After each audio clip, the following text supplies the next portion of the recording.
चर्चा तो आज हम दूसरे मुद्दे पर करने वाले थे, लेकिन लगा टीएमसी के लिहाज से और पश्चिम बंगाल के लिहाज से खबर बहुत बड़ी है। लेकिन ऐसा लगता है कि अभी तो सिर्फ नेता प्रतिपक्ष की बात आई, लेकिन ये सिर्फ ट्रेलर, पिक्चर अभी बाकी। संवैधानिक लिहाज से अब जब इतनी बगावत हो चुकी है तो ये लोग और क्या क्या कर सकते हैं, बिकॉज इट्स अ 2/3 मेजोरिटी।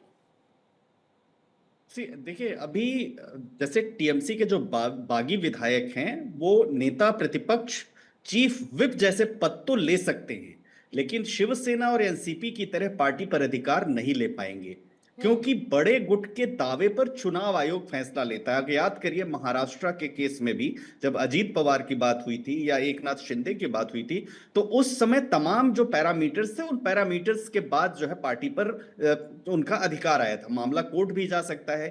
2/3 यानी 28 में से 19 लोकसभा सांसदों की भी जरूरत होगी। अभी तो विधानसभा में चलिए, विधानसभा के विधायक हैं, इसके अलावा संगठन के पदाधिकारियों का रुख महत्वपूर्ण होता है। और इससे बचने के लिए देखिए, ममता ने पहले ही सभी कमेटियां भंग कर दी। तो जो 10th शेड्यूल है संविधान का, उसमें जो दल बदल कानून है, उसमें पार्टी संगठन के संविधान और निर्वाचन आयोग के नियमों से तय होते हैं। लेकिन अभी जो परिस्थितियां, उन परिस्थितियों के मुताबिक नेता प्रतिपक्ष कौन होगा, मेजॉरिटी जिसके साथ वहां पर अपोजिशन पार्टीज के, उसको विधानसभा का जो स्पीकर है वो विधानसभा का स्पीकर तय करेगा। और विधानसभा स्पीकर ने उनकी जो प्रपोजल है वो प्रपोजल लेकर के और उसमें ये मान लिया है। दूसरा, जो 91वां संशोधन है संविधान का 2003 में आया, उसमें कम से कम 2/3 विधायक मूल पार्टी से जब अलग होने का निर्णय लेते हैं तो उन्हें डिस्क्वालिफिकेशन से छूट मिल सकती है। आने वाले दिनों में हो सकता है। इसके बाद फिर चुनाव आयोग यह जांच करता है कि पार्टी पर असली नियंत्रण किसका होगा। जो 4 पॉइंट हैं, पार्टी संगठन किसके साथ है, राष्ट्रीय या राज्य कार्यकारिणी किसके साथ है, पार्टी का कॉन्स्टिट्यूशन क्या कहता है, चुने हुए प्रतिनिधियों का समर्थन किसे है। तो महाराष्ट्र में भी अगर आप देखें तो पिछले 5 सालों में 2 बड़ी पार्टियां टूट चुकी हैं। और अल्टीमेटली चुनाव आयोग ने यह मान लिया इन तमाम पैरामीटर्स को तय करने के बाद कि अजीत पवार अब सुमित्रा पवार की जो एनसीपी असली एनसीपी, एकनाथ शिंदे की जो शिवसेना या असली शिवसेना है। तो संवैधानिक रूप से विधानसभा के अंदर तो लीडर ऑपोजिशन तय हो गया, चीफ विप तय हो गया, लेकिन पार्टी पर नियंत्रण के लिए चुनाव आयोग आने वाले दिनों में तय करेगा। ठीक है, हमारे साथ सुमित मेहरोत्रा भी जुड़ चुके हैं, टीएमसी के नेता। सुमित जी, आपका स्वागत करती हूं। लेकिन जहां पर ममता बनर्जी का स्वागत होना चाहिए था, अपनों को साथ खड़ा होना चाहिए था, अपनों की बगावत टीएमसी को तोड़ने में लगी हुई है। और जो मैंने अपने शुरुआती दौर में कहा कि किले दुश्मनों के हमले से कम बल्कि अपनों की बगावत से ज्यादा ढहते हैं, क्या टीएमसी आज इस स्टेज में है? और ये वजह ममता बनर्जी के पीछे पीछे चली या अभिषेक बनर्जी के नाम पर पार्टी टूट रही है?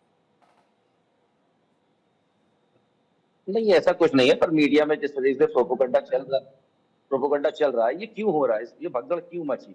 ये मची है सीबीआई ईडी के लिए। सीबीआई ईडी या पुलिस उनके घरों पे, नेताओं के घरों पे जाकर के उन्हें मार तोड़ करना, छापे मारना, इससे बचने के लिए भारतीय जनता पार्टी के आगे सरेंडर करना पड़ा। उन्होंने कहा हम डायरेक्ट आपको नहीं लेंगे, आप एक नया दल बनाइए और आप उस दल में आप शामिल हो जाइए, हम आपको कुछ नहीं करेंगे।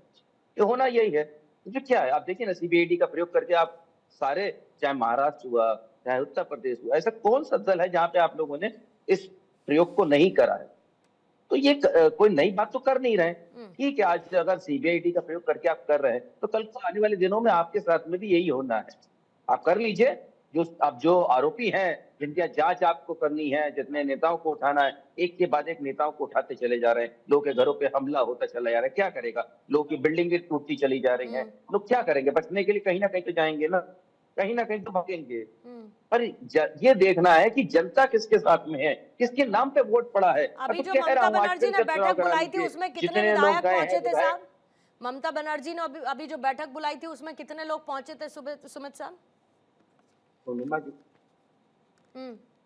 पूर्णिमा जी देखिए, दिखाइए सर। जो आज भागे हैं, मैं समझता हूँ 60 विधायक भागे हैं, गए हैं। हाँ। तो उनका अपना क्या है सब जने जानते हैं, किसके नाम पे वोट मिला है, ये भी एक अलग की बात है। आज वो फिर से चुनाव लड़के सुमित जी क्या कहानी बना रहे हैं, कितना वोट वो क्या कहानी बता रहे हैं साहब? 60 एमएलए किस किसने बयानबाजी दी अभिषेक बनर्जी के खिलाफ? हर किसी के पीछे ईडी सीबीआई लगी है क्या? ममता बनर्जी के परिवार से ही लोग ममता बनर्जी के खिलाफ अपना असंतोष जाहिर कर रहे हैं। ये कह रहे हैं टीएमसी में किसी की नहीं सुनी जाती, उनके पीछे कौन सी ईडी सीबीआई लगी है? किसने कह दिया? ये किसने दावा किया कि हमारे जाली दस्तखत किए गए? ये बीजेपी ने किया? नहीं किया ना साहब। तो आपकी पार्टी के 60 विधायक टूटकर जाते हैं, अपने आप को नेता विपक्ष बना लेते हैं। आज 2/3 मेजोरिटी। पूर्णिमा जी, ये आज सुमित जी एक कहते हैं कि सपनों से जहां आगे और भी है। सुमित जी, सपनों से जहां आगे और भी है, तो मैं कह रही हूं कि जरा नींद से जागिए, अपने आप को थपथपाइए, बोलिए नहीं, हकीकत से रूबरू कराना होगा खुद को।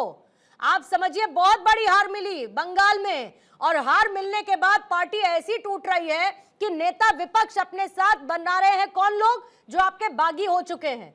तो ये सीडी सीबीआई इन सब का सर जनता किसके संग में कौन है? कर रहा है? ये प्रोपेगेंडा वोट जनता करती टीएमसी कर रही है।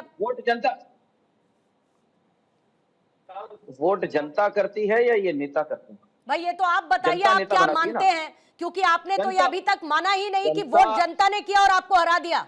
आप तो ये अभी तक माने ही नहीं साहब। जो हमें पार्टी को वोट मिला ना, हमारी पार्टी को वोट मिला, वहां की जनता ने हमें वोट करा ना। ममता बनर्जी के नाम पे वोट करा था या सुब्रत बनर्जी के नाम पे वोट करा? मुझे बताइए। तो ममता बनर्जी के नाम पर किया 60 तो हार MLA भी लेके ममता करके बनर्जी के तो- नाम पर, क्योंकि पार्टी तो जीती नहीं, आपकी सरकार भी नहीं बनी। और कहां सिमटी है मुझे बताने की तो जरूरत है नहीं। बिल्कुल मानता हूं। देखिए, जो चीज है, वो जो चीज दिख रही है उसमें हम मना नहीं कर सकते। हम बिल्कुल मानते ठीक हैं कहीं कहीं ऐसी चीज शुरू हुई है, ने इसलिए रिजॉल्व कर दिया। आज पूरा संगठन रिजॉल्व कर दिया, नए सिरे से संगठन को खड़ा करा जाएगा, नए सिरे से काम करा जाएगा। कहां इसमें क्या बहुमत तो गलत ले है? गए अपने साथ कौन ऋतुव्रत नहीं हारता? बनर्जी, कौन नहीं? बहुमत ले गए कौन अपने नहीं? साथ, 2/3 मेजोरिटी कौन ले नहीं गए। हारता? अब आप हाई तौबा मचाते रहिए, एंटी डिफेक्शन ले लॉ भी नहीं लागू होगा। 2/3 मेजोरिटी ले गए, आप आंख बंद करके अरे ले बीच के जाए। बैठे रहे कि ऑल इज वेल है। ऑल इज वेल नहीं है मेहरोत्रा साहब। अरे पूर्णिमा जी कट थोड़ा सा हमारी भी बात को समझिए। ले जाए वो, पर जनता हमारे संग में है। हम फिर आएंगे सत्ता में, वापसी करेंगे। आप परेशान मत होइए, आप देखिएगा 25 तरीके से नहीं, मुझे परेशान होने की क्या जरूरत है? परेशान अभिषेक बनर्जी को होना चाहिए। सोनारपुर जाते हैं तो आप कहते हैं जनता साथ है। यहाँ जनता सोनारपुर में अपना आक्रोश दिखाती है, आप कहते हैं जनता साथ है। पता नहीं कौन सी जनता टीएमसी के साथ है ना साथी साथ है, वो बगावत कर रहे हैं। और बगावत छोड़िए, अब तो मैं उनको बहुमत की कैटेगरी में ला देती हूँ, because it is more than 2/3। तो वो तो अब बागी नहीं रहे, वो बहुमत में हो गए। और जनता कितनी साथ है वो सोनारपुर की तस्वीरें सबने देखी। ठीक है, हमारे साथ माधवी अग्रवाल भी जुड़ गई हैं, बीजेपी की प्रवक्ता, कांग्रेस के प्रवक्ता केतन जायसवाल भी। आती हूँ मेहरोत्रा साहब, इन दोनों से भी टेक ले लेते हैं जल्दी से एक, फिर उसके साथ हम हमारे रमनीश वत्स भी राजनीतिक विश्लेषक के तौर पर, मेहमान के तौर पर वो जुड़ेंगे। पहले मैं आपके पास आ जाती हूँ जरा माधवी अग्रवाल जी, क्योंकि जीता आपने बंगाल और उसके बाद टीएमसी में टूट की खबरें। अब ऋतुव्रत बनर्जी होंगे विपक्ष के नेता, 2/3 मेजोरिटी से ज्यादा अपने साथ लेकर अब वो चले गए हैं। तो किससे ज्यादा टीएमसी को परेशान होना चाहिए? वो ये कह रहे हैं कि ईडी सीबीआई का डर दिखाया बीजेपी ने और इसीलिए उनको एक सेफ जोन चुनना था, उन्होंने चुन लिया। आपने उनको ऑफर दिया कि हम डायरेक्टली साथ नहीं लेंगे, अपनी एक अलग पार्टी बना लो। ये थ्योरी है सुमित मेहरोत्रा जी की। देखिए चोरी करता है, और रही बात इनकी अपनी तरफ से कि इनके फैलाए हुए रायते हैं।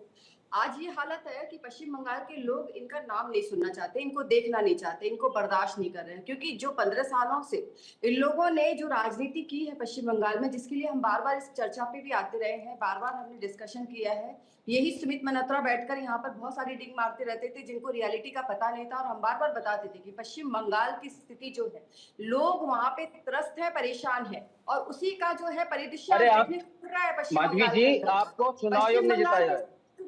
सुमित जी सुन लीजिए, ओपनिंग स्टेटमेंट है, सुन लीजिए, ओपनिंग स्टेटमेंट है, सुन लीजिए। थोड़ा देर से मिर्ची लगने दीजिए, थोड़ा देर से मिर्ची लगने दीजिए, पहले सुन लीजिए, बोलिएगा। पूर्णिमा जी, वास्तविकता ये है कि जो इनके नेतागण हैं, जो टीएमसी के नेता है, वो अपने खुले मुंह से बोल रहे हैं, खुले शब्दों से बोल रहे हैं कि किस तरीके से पार्टी के अंदर में करप्शन और भ्रष्टाचार पूरी तरीके से लिप्त था।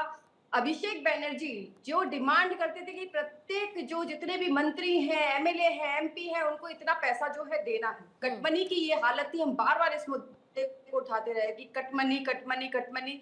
आज ये हालत है कि आपको देखने के लिए मिलेंगे कि इनके स्थानीय नेता कटमनी के पैसे को आके पैर छू छू कर लौटा रहे हैं। इन्होंने जो है ऑफिस से लेकर घर तक जो है अधिपत्य कर रखा था, 70,000 करोड़ रुपए का क्या हुआ जबरदस्ती महाराष्ट्र में? अतिक्रमण कर रखा था, अजीत जो पवार इनको ने आरोप छोड़ना लगाया था पड़ता है। 70,000 ईडी करोड़ का रुपए डर का। इसलिए होगा भैया, वो आपने कटमनी चोरी कौन नहीं सी की थी? है तो कि डरने की जरूरत नहीं है। वो कटमनी लेकिन कौन सी थी? सच्चाई तो यही है कि बंगाल को माधवी जो जी, है माधवी जी, राजनीतिक 70,000 करोड़ रुपए का घोटाला जो हुआ था झोंका अजीत गया। पवार के और द्वारा, पश्चिम वो बंगाल कौन में सी कटमनी थी? भ्रष्टाचार लिप्त रहा, सिंडिकेट की राजनीति लिप्त रही, जिसकी वजह से अरे वहाँ के महाराष्ट्र में लोग कौन सा थे, खेल जो हुआ आम था? लोग थे, महाराष्ट्र जो में कौन जन सा खेल हुआ साधारण था? थे, जो ऑटो चालक हरियाणा थे, में जो कौन सा ऑटो खेल हुआ चालक था? थे, जो रिक्शा चालक थे, उन बताइए लोगों जरा, को बताइए, बख्शा नहीं बताइए। जाता था।